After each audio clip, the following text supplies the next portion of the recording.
One sunny afternoon, while I was riding the bus home from the 8th grade, a spirited debate broke out between my classmates. A debate so passionate and philosophically complex that it rivaled the ideological clashes between Greek philosophers in ancient Athens. No, it wasn't the girls proclaiming their allegiances to Team Edward or Jacob, it was the boys, energetically arguing over who would claim victory in the next iteration of the console war. Would it be Sony, who promised a gaming-first device aided by the PS4's improved performance, or Xbox, who presented the Xbox One as a futuristic, all-encompassing entertainment system? It felt like a battle between an unstoppable force and an immovable object, a slugfest between two titans of the gaming industry. But my 13-year-old self was sure my side would come out on top. The side of Master Chief and Connectimals and Scalebound. The side I joined for no other reason than my friends had Xbox 360s and I didn't want to miss out on Black Ops 1 private matches. Oh, how little I knew. As it stands today, Sony has all but won the console war, and the Xbox kingdom is in ruin. They've conceded their most valuable territory to PlayStation, and their leadership is struggling to define a concrete path forward for the once great gaming empire. Even the most staunch Team Green soldiers are defecting, and at this point, Xbox is so far behind that they'll probably never catch up. There's a real possibility that in the near future, Xbox will be out of the console market entirely, which would have been unthinkable just a few years ago. So today I aim to answer the following question: how the hell did we get here? To really understand Xbox's collapse, we need to dive headfirst into the history of console warfare. So sharpen your pencils and mute your TikTok videos, because class is in session. By the turn of the century, Sony was gearing up to launch the PS2, and around this time, Bill Gates, king of Microsoftia, received word of these concerning developments in the Far East. The PS2 was being marketed as the ultimate home entertainment device, which was bad for King Bill since he was trying to position the PC in a similar way. To him, Sony was encroaching on his turf, and the only way to stop it was to come up with a competitor that would steer consumers back towards Microsoft. But that was a tall order. To challenge Sony, Microsoft would need to make a series of smart decisions to plant their flag in the console market. And as odd as it might be to hear the words Microsoft and smart decisions in the same sentence, remember, this is the Microsoft of old, the one that took over the entire computer industry. So it's no surprise that they brought a deep bag of tricks to their first battle with Sony. First, Microsoft leaned on their DirectX architecture to bridge the gap between PC and console development, making it much easier for studios to put games out on both platforms versus developing exclusively for Sony or Nintendo's proprietary platforms. In fact, DirectX is where the X in Xbox came from, and if you didn't know that, you now owe me $5. I'm sorry, I don't make the rules. It's in the fine print of the description of this video. You can go look. But DirectX was the first of many tactics Microsoft would use to strengthen the Xbox. They still had another, even more powerful ace up their sleeve. They can hear me, and I can hear them. That's the coolest thing about Xbox Live, the voice. But the leadership at Team Green knew that just being able to play games online wasn't enough. They needed a system-selling banger that would motivate people to make the switch from phony lame station to Xbox. Before their competition with Sony had even crystallized, they correctly identified that compelling exclusives are the nuclear missiles of console warfare, which they seem to have completely forgotten these days. Back then, though, they had several strong contenders like Oddworld Munch's Odyssey. I probably don't need to explain such an iconic game to you, but just in case you've been living under a rock, OMO was a 3D action puzzle game where you play as Munch, a member of the Gabbit race. The Gabbits are enslaved by the Glucons, who harvest their eggs and lungs to facilitate their addiction to smoking. You can play as both Munch and Abe, who was, of course, the protagonist of Oddworld Abe's Exodus. Do you guys hear something? Anyway, there was also the classic Shrek movie game, which is considered by many to be the greatest unification of green branding in history. The game was beloved by hundreds, coining the term Shreksbox. Will you let me finish? I was about to get to 3 pages on Fusion Frenzy.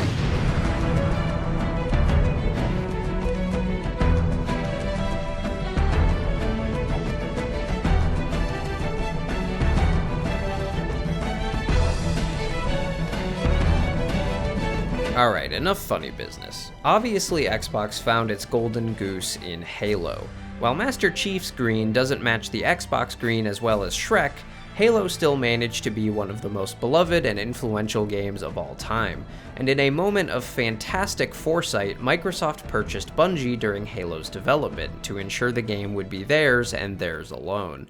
While Halo really needs no introduction, it's hard to overstate how important it is to both Xbox's history and the history of gaming as a whole. The breakout success of Halo could easily be the subject of its own video, but for our purposes, the important part is that Halo legitimized Xbox as a brand, permanently linking their destinies, for better or worse.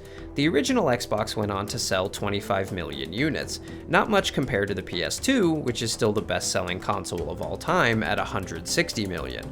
But Microsoft had successfully entered the console market and now had a massively popular flagship IP on its side, setting the stage for the most competitive era in the history of the console war, the Xbox 360 versus the PlayStation 3, which were announced within days of one another in spring 2005. For PlayStation, this was their chance to snuff out Xbox once and for all, and for Xbox, this was their opportunity to surpass PlayStation as the premier console brand. Well, besides Nintendo, who is busy fine-tuning the tightness of the Wiimote safety strap. In their marketing, Sony was laser-focused on hardware and how the PS3 would double as a Blu-ray player, pitching the PS3 as a replacement for multiple devices, more than just a simple game machine. Microsoft, on the other hand, took a very different approach in their initial presentation of the 360. They spent almost no time talking about the console's guts, instead showing off the system's sleek new UI, improved social capabilities, digital store, and most importantly, games.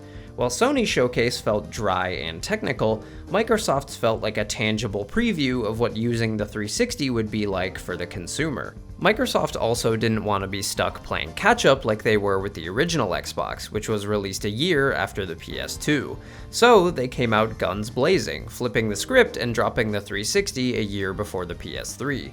This let Microsoft leap out to an early lead in sales, and their only obstacle was keeping shelves stocked to meet demand. Things kept rolling for Xbox thanks to positive reception to the system's launch titles like Cameo, Call of Duty 2, and the concisely named Peter Jackson's King Kong, the official game of the movie. Even worse for the Blue Army, the Jabroni Suck Station was a full $200 more expensive than the 360 thanks to that sweet Blu-ray functionality. They did have decent first-party titles, but overall the PS3 launch was ugly for Sony. All Microsoft had to do was avoid, a disastrous hardware defect that bricked half their inventory. The Red Ring of Death is probably the single most notorious hardware malfunction in gaming history. For those unaware, the original Xbox 360 had an unfortunate tendency to permanently shit itself and die, turning your console into a $300 hunk of plastic that can only display that dreaded segmented red circle. Initial reports from Microsoft claimed that the red ring was only happening to 5% of systems, which would put it in line with most consumer electronics in terms of failure rate.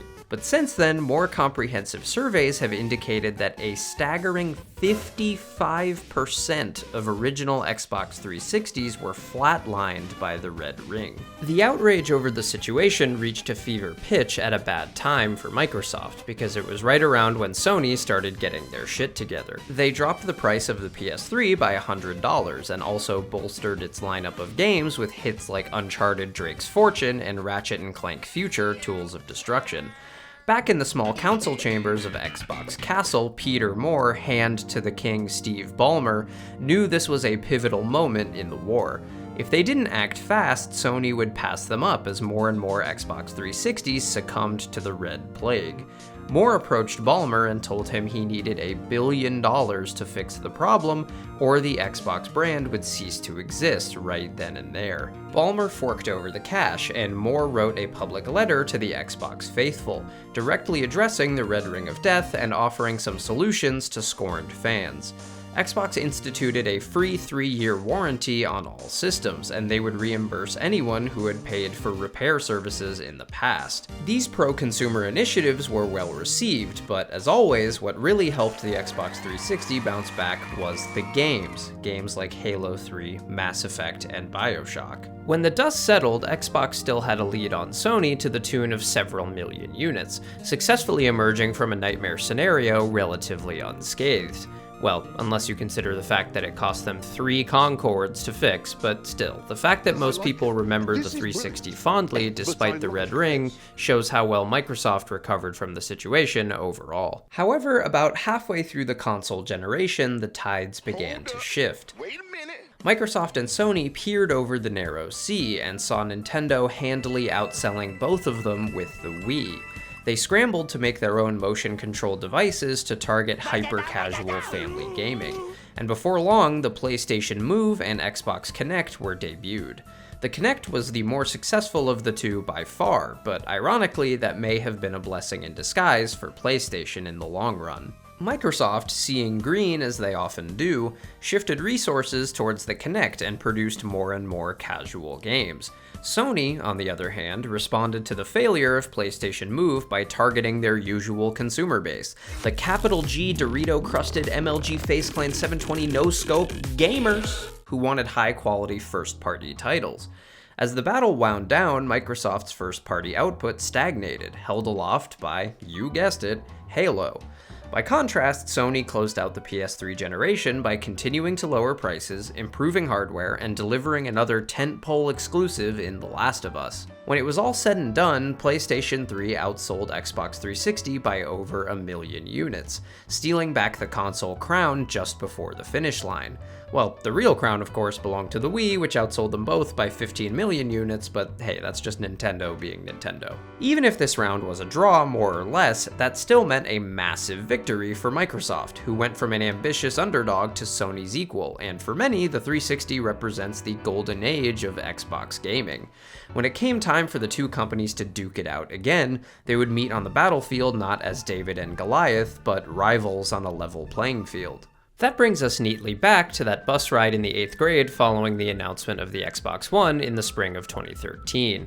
There was really not a whole lot to be excited about based on Microsoft's presentation, and I remember struggling to muster enthusiasm for the device despite being a green-pilled teenager with totally misguided confidence in Xbox. Unfortunately for all my fellow X-gods out there, the new head of Xbox, Don Matrick, had forgotten the quote from Sun Tzu's The Art of Console War that says, "Never market your console as an all-in-one entertainment system." You would think that would be easy to remember, since that was the very mistake Sony had just made with the PS3, but Microsoft leaned so hard into the all-in-one concept that they literally named the console after it. And yes, before you ask, that'll be another $5. Don't look at me, it's in the fine print. In hindsight, the Xbox One's reveal wasn't just a miss, it was an airball that gave someone in the stands a concussion.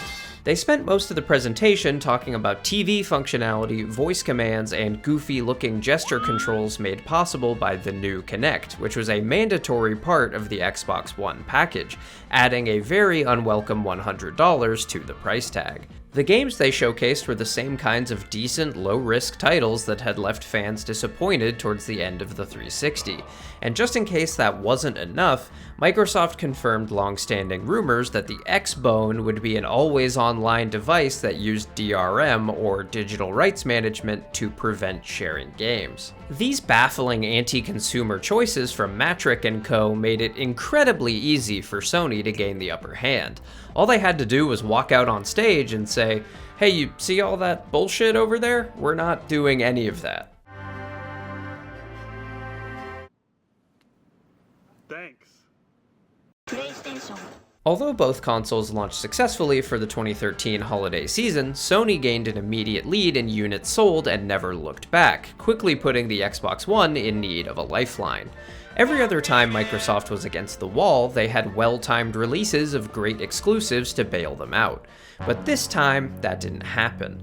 Halo, the franchise that dependably gave Xbox a shot in the arm throughout the previous 2 generations, was now getting mixed fan reception after 343 took the IP over from Bungie, although Master Chief falling in love with an AI could be seen as prophetic storytelling in today's world. Throughout the generation, Sony absolutely spanked Microsoft on the exclusives front, so much so that Microsoft shifted their entire approach to the console war. Remember back in olden times when Microsoft bought Bungie for 3 beaver pelts? Well, in an effort to recapture that lightning in a bottle, Microsoft started buying studios all over the damn place. Additionally, they made a concerted push to become the value brand in the console market through 2 major initiatives. They first released a budget version of the Xbox One called the Xbox One S, not to be confused with the Xbox One X, which is the premium version of the Xbox One, which is not to be confused with the current console, the Xbox Series X, or its budget counterpart, the Xbox Series S. Got it? That'll be on tomorrow's quiz, so keep that in mind. The Xbox One XS Series SX was much more affordable than the base Xbox One or PS4, making it a legitimately good deal, especially considering updated hardware actually made it more performant than the launch Xbox One. But the real value came in the form of Game Pass. Launched in 2017, Game Pass is a subscription service where players can pay a flat fee each month to gain access to a massive library of games, including new releases on day one. It was a deal so good that it eventually became the load-bearing pillar preventing Xbox's complete collapse. Despite Microsoft clawing back some goodwill with their budget-friendly strategy, Sony left them in the dust. All told, the PS4 sold 117 million units, whereas Xbox stopped reporting sales figures altogether, which is an admission of defeat on its own. Estimates say the Xbox One sold around 60 million units, meaning they lost to Sony by an embarrassing 2-to-1 margin. Phil Spencer, who took the helm from Don Mattrick after the Xbox One launched, would later say it was the worst generation to lose. This meant that Xbox had quite the uphill battle ahead of them in the current chapter of the console war, the Xbox Series X versus the PS5. Both devices hit the market in November 2020, and what we've seen so far has echoed the previous generation. Xbox tried to distinguish itself as the value brand once again by having their budget model, the Series S, available on launch day, as well as continuing to push and expand Game Pass. Sony also picked up where they left off and kept making high-quality exclusives, most of which were sequels to well-received PS4 titles. As far as first-party output on the Xbox side, Phil Spencer tried to bridge the gap by deploying a little strategy I like to call buying the entire industry for $80 billion. All of a sudden, Philly Wonka had the biggest chocolate factory in all the land, so things couldn't possibly go wrong, right? Well, the problem is Microsoft has the cheese touch. You guys remember that from Diary of a Wimpy Kid? Okay, real quick, if you don't know, there's this moldy piece of cheese on the playground and whoever touches it is cursed forever. Microsoft has the cheese touch. Whenever they acquire a studio, that studio's output immediately takes a nosedive in quality, and that was especially true for their 2 biggest bets in Bethesda and Activision Blizzard King. Starfield, Bethesda's long-awaited sci-fi RPG and Todd Howard's self-described dream project, was underwhelming and fell light years short of Skyrim in space. Call of Duty, while still successful, is losing favor with the public at increasing speed due to stale, recycled game mechanics and paid cosmetics that betray the franchise's historically gritty tone. Blizzard butchered their cash cow with Overwatch 2, one of the most disastrous sequels of all time, just as their new competitor, Marvel Rivals, was rapidly gaining momentum and popularity. So despite spending the GDP of Uruguay on new studios, Microsoft still found themselves in an all too familiar position where they had no standout games to drive sales. Halo Infinite, the Series X's supposed system seller, sprinted into every brick wall it could and currently plods along as a clumsy live service with under 5,000 players on Steam. Sales for the Series X tapered off quickly, falling behind even the Xbox One's lackluster pace. This is where the Xbox train really started to derail. In May of 2023, Phil Spencer appeared on the Kinda Funny XCast Series X, and he painted a demoralizing, albeit honest picture of the state of Xbox.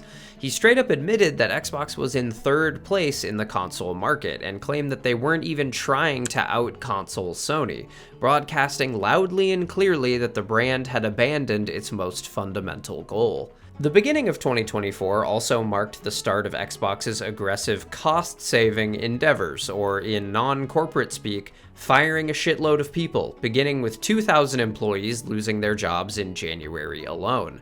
Then in May, Xbox shuttered several studios, including the once revered Arcane, who Microsoft cheese-touched into making Redfall, one of the worst releases of the last 5 years. Tango Gameworks was also shut down despite making Hi-Fi Rush, a critically acclaimed indie hit and rare Xbox success story. Oh, and then in September they fired 650 more people. You know what? It's been a while since we checked in with Sony. Let's see what they're up to.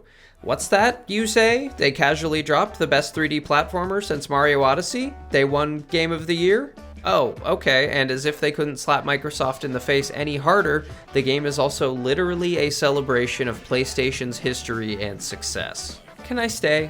Please, can I just stay over here? I know you guys have had some problems, but it's so much nicer. Please, don't make me go back.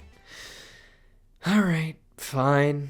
Xbox has continued its free fall throughout 2025. This past July, Microsoft laid off another 10,000 employees, leading to the cancellations of the new Perfect Dark, Rare's Everwild, an MMO from the Elder Scrolls Online team, and a shooter from John Romero, the creator of Doom. Then came the knockout blow, the Game Pass price hike. Through it all, Xbox fans could at least hold on to Game Pass. They might not get the best games or the best prices on hardware, but Game Pass was undeniably one of the best deals anywhere in the gaming world. I mean, $20 a month to play pretty much every major release on day one seemed a little too good to be true, and as it turns out, it was. On October 1st, 2025, Xbox released an extremely tone-deaf video announcement that tried to frame a 50% price increase to Game Pass Ultimate as a response to community feedback. Oh, please, Xbox. We all have too much money. Please help me spend it. In the wake of this blatant money grubbery, the site to cancel Game Pass subscriptions literally crashed as hundreds of thousands of users tried to opt out. In combination with the 2 price increases to the Series X itself, this move destroyed Microsoft's reputation as the more budget-friendly ecosystem. The only conceivable reason someone would want a Series X at this point would be to play the dwindling number of good exclusives Microsoft still had, but the company had other plans in that department as well. Throughout 2024 and into this year, Xbox has hand-delivered one exclusive after another into the hands of their biggest competitors in a shift towards a new multi-platform model. For example, PlayStation will be getting titles like Indiana Jones and the Great Circle, Forza 5, Doom, The Dark Ages. Hold on, let me get through the rest of the list. Outer Worlds 2, Gears of War, Ninja Gaiden 4, Oblivion Remastered. Okay. In a moment that feels like a landmark in gaming history, on October 25th, 2025, Halo Campaign Evolved was announced for PS5, meaning Microsoft's bitter rival would profit from the very title that put Xbox on the map 25 years ago. That is the console war equivalent of PlayStation invading the Xbox Capitol and dragging Phil Spencer from the tallest tower by his green Xbox-branded undies. If the Game Pass price hike was the knockout blow, Halo moving to PlayStation feels like the kill shot for Xbox, a waving of the white flag and an end to the console war. On a more personal note, this is the generation where I jumped ship from Xbox, the console brand I had been with since I was 12, and unless you and all your friends bleed green, I really don't see why anyone would stay when Sony offers a vastly superior library of games on comparable hardware at a more reasonable price point. While it's difficult to identify exactly where it all went wrong for Xbox, I do think there's a single prevailing attitude that led to the console's demise. I see commentary that if you just build great games, everything would turn around. It's just not true that if we go off and build great games, all of a sudden you're going to see console share shift in some dramatic way. Well, how about you guys give it a fucking shot and see what happens? Making great games seems to work pretty well for PlayStation, and more importantly, it works pretty well for Xbox. It's no coincidence that the strength of Xbox as a brand and the quality of their first-party output run perfectly parallel, and it's truly bewildering to me how Xbox, the brand that exists almost entirely because of a single exclusive, could fall into obscurity because they underestimated their importance. As for the future of Xbox, it seems unlikely to me that hardware will remain a central part of their business model going forward. Despite Xbox leadership asserting that they will still be making things in the future, I think the only natural path forward for Xbox is to phase out consoles and transition to being a mega publisher like EA, which I think would be worse for everyone who plays games. Sure, it's nice that for those of us with PS5s we'll get to play everything Xbox puts out, but competition is what drove the two companies to make the best consoles they could. It's what spurred innovations like Xbox Live, and it also motivated both companies to make things better for developers in an effort to get them to switch platforms. Now that Xbox isn't a threat, I don't see why Sony would have any incentive to innovate with urgency. For a few glorious years, Xbox managed to go toe-to-toe with Sony by focusing on games, the people who make them, and the people who play them. Today, Xbox and more importantly Microsoft are focused on making more money, plain and simple. That means laying off staff, injecting modern monetization into beloved titles, and dissolving Xbox itself to both save money and widen their audience as much as possible. Back when the console war was at its most competitive, we won, and regardless of which side you were on, I think we can all agree that the 360 versus PS3 was a really fun era of gaming to be a part of. And with things how they are today, it's one that we probably won't see again for a very, very long time. Thanks for watching, like and sub if you think I earned it, and I'll see you X-Gods in the next one.